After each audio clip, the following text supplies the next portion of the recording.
मौसम काफ़ी अच्छा है और बादल में चांद है और सामने घाट है जहाँ के आज लोग सेलिब्रेट करने में बिज़ी हैं देव दीपावली। अभी तो कुछ घंटे पहले काफ़ी ज़्यादा पटाखे बज रहे थे, लेकिन अब वो थोड़ा कम हो गया है जैसा कि आप देख सकते हैं। तो मुद्दे की बात ये है कि मुझे भी होना चाहिए था, यानी कि मेरे घर से थोड़ी दूर पे ये बनारस का घाट है जहाँ के यहाँ से लेके या एग्जैक्ट ये राजघाट का ब्रिज है। यहाँ पे ये राजघाट का ब्रिज है, यहाँ से ले के पूरा ये आप जो देख रहे हो एरिया सर पे, ये पूरा वहाँ 80 तक, ये पूरा 80 घाट है और वहीं पे सारा कुछ है, लाइट वेट जो भी है, ठीक है।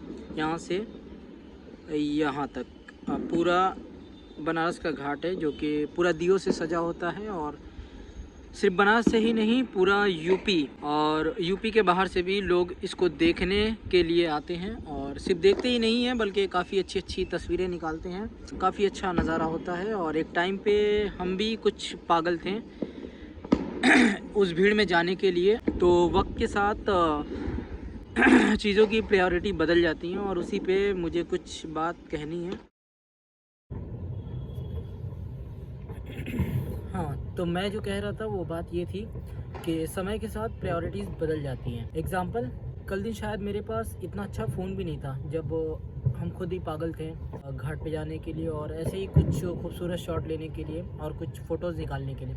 उस टाइम पे आप यकीन नहीं मानोगे, एक मेरे पास था MI A3 का फ़ोन, ठीक है। वो फ़ोन लेके हम गए थे शूट करने के लिए और ठीक ठाक फ़ोटो निकाल ली थी। मुझे ऐसा लगता है कि मैंने उससे अपना मैक्सिमम आउटपुट निकाल लिया था और मैं ये बताना चाहता हूँ कि उस टाइम पे मुझे बहुत ज़्यादा ही अंदर से वो स्ट्रॉन्ग वाली फीलिंग थी ये सब चीज़ें करने की।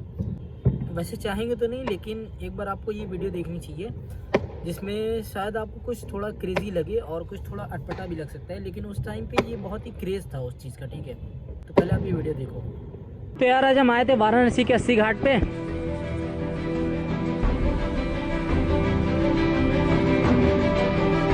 आज मैं बनारस आया था गणेश भैया के मीटअप में।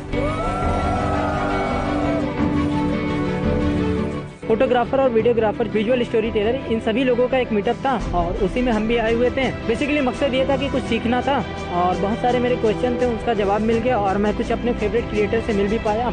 इस मीटअप में मुझे बहुत ही ज़्यादा मज़ा आया। एक्चुअली मुझे बहुत कुछ सीखने को मिला। जिन भी लोगों से मैं जो सीखता हूँ और जिनसे मैं इंस्पायर हूँ उन लोगों से मिला और उनसे काफ़ी सारे बातें की। कसम से यार मज़ा आ गया। और यार मैं रहने वाला भी यहीं का हूँ, वाराणसी का। अच्छा लगे तो फॉलो करना, थैंक यू। इसमें से कुछ क्रिएटर थे जो बनारस के बाहर से भी थे और उनके कुछ गिने चुने नाम हैं जो मुझे याद है। एक है कैमरा वाले भैया सोमेश पांडे एंड दूसरे हैं एक खतरनाक जनाब जो कि इकबाल करके शायद उनका कुछ नाम है। ऐसे कई सारे क्रिएटर हैं जिनको देख के ये क्रेज़ चढ़ा था मुझे।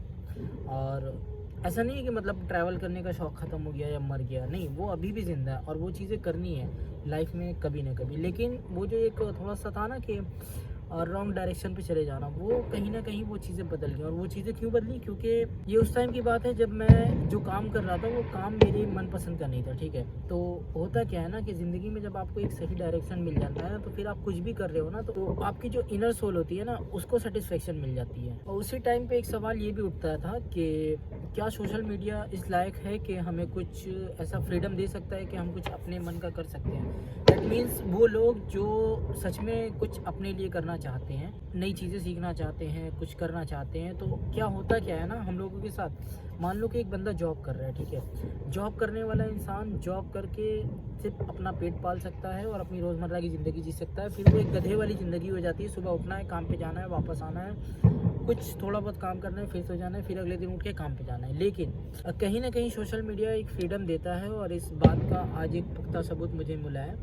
होता क्या है कि कभी सुबह कभी शाम ऐसे ही नॉर्मली वो वीडियो बना करके फेसबुक पे डाल देता है। ऐसे ही एक दिन फेसबुक से उसको आ जाता है नोटिफिकेशन। क्यों? क्योंकि उसकी वीडियो वायरल हो गई, थोड़ा सा रीच ज़्यादा आ गई वीडियो पे, तो उसको नोटिफिकेशन गिर गया कि हाँ कंटिन्यूअस आपकी कुछ वीडियोस हैं जो कि वायरल जा रही हैं। तो फेसबुक उनको एक नोटिफिकेशन भेजता है मोनेटाइजेशन का। अब उसका मोनेटाइजेशन शायद बहुत ही सिंपल है, मे बी बहुत ही सिंपल है यूट्यूब से। नोटिफिकेशन आता है, उस पर कुछ पेपल का अकाउंट बना के, पेपल अगर आपको नहीं पता तो कुछ एक एप्लीकेशन होती है वाइट एंड ब्लू कलर की, क्योंकि एक बार मैंने भी बनाया था, शायद वैसा ही होगा, बट मुझे नहीं पता पेपल अभी वैसा ही है या फिर उसका लोगो चेंज हो गया, क्योंकि सभी ऐप्स का कुछ ना कुछ लोगो चेंज होता रहता है टाइम टू टाइम। पेपल का अकाउंट उसने फेसबुक में ऐड किया, फेसबुक से डॉलर एड रेवेन्यू के थ्रू उसके पेपल अकाउंट में जाते हैं, और पेपल या फिर पेपाल जो भी, तो पेपाल से उसके डायरेक्ट बैंक अकाउंट में जाता है। और आप यकीन नहीं मानोगे वो पैसे कितने थे पता है, 30,000 रुपये। उसकी पहली पेमेंट आई थी 5,000, दूसरी पेमेंट आई है 30,000, और 30,000 पेमेंट जब आई है उसके बाद कुछ उसका टैक्स कटा था शायद 1,000 रुपीज़ या समथिंग, कुछ नहीं पता। तीसरी पेमेंट आने से पहले उस पर स्ट्राइक लग गया। स्ट्राइक इसलिए लग गया क्योंकि शायद उसने कुछ सॉन्ग गलत यूज़ कर ली थी या कुछ भी ऐसा कुछ हुआ था, मे बी शायद। लेकिन जस्ट थिंक अबाउट इट कि ये कितना ईजी है, इंसान कर सकता है। अब इसी बात को लेके कहीं ना कहीं अगर देखा जाए तो एक रिग्रेट होता है, ठीक है। जिस टाइम पे मैंने शुरू किया यूट्यूब, ठीक है, तो उस टाइम पे कई सारा प्रेशर था, घर का प्रेशर, काम का प्रेशर, और एक सबसे बड़ा प्रेशर ये था कि काम में मन नहीं लगता था। वो काम मुझे करना ही नहीं था, ज़बरदस्ती कर रहे हो तो कोई काम जब आप ज़बरदस्ती कर रहे हो तो वो काम कम गुड़गोबर ज़्यादा हो जाता है, और वही हो रहा था मेरे साथ। तो जितने टाइम से मैंने यूट्यूब छोड़ रखा है ना, अगर शायद बस ये कह रहे हैं कि अगर उस टाइम से मैं कंटिन्यू यूट्यूब करता, ठीक है, कुछ नहीं, बस हफ्ते की 2 वीडियो या डेली की 2 वीडियो भी डाला करता, चाहे वीडियो कुछ भी होती, जैसी भी होती, ऐसा नहीं कि मैंने कुछ किया नहीं, रिकॉर्ड दुनिया भर का रिकॉर्ड किया, दुनिया भर में घूमा हूँ, ठीक है, कोई बात नहीं, काफ़ी सारी नई चीज़ें देखी हैं, समझी। अगर चाहता तो इन सारी चीज़ों को मैं डॉक्यूमेंट करके बना देता, लेकिन कहीं ना कहीं मन इतना ऊब गया था ना इन सब चीज़ों से कि मैंने सब कुछ बंद करके बस छोड़ दिया। हाँ, कहीं ना कहीं रिग्रेट है इस बात का। रिग्रेट बस यही है कि अगर किया होता कंटिन्यू, आप कर तो अभी भी रहे हैं, बट अगर कंटिन्यू इसको लेके चले होते तो कहीं ना कहीं एक बेस बना होता, एक अपना भी एक लेवल होता उस लेवल पे, और काम करने का और ये बात करने का 1 to 1 जो है ना, कॉन्फिडेंस थोड़ा बढ़ता। तो अब सवाल आता है कि क्या हम इसको कंटिन्यू नहीं रख सकते? क्यों नहीं रख सकते? सभी काम को करते हुए कंटिन्यू रख सकते हैं, लेकिन क्लियर माइंड होना चाहिए, क्लियर फोकस होना चाहिए कि एक्चुअली करना क्या है, ठीक है। कोई भी काम करते हुए हम इसको कर सकते हैं जिनको आता है, क्योंकि मुझे तो इतना आ चुका है कि जितना एक बेसिक बंदे को नहीं आता, ठीक है। ये पूरी की पूरी मेरी गलती है जो मैंने नहीं किया है। अब से मुझे करना है, बस करना है।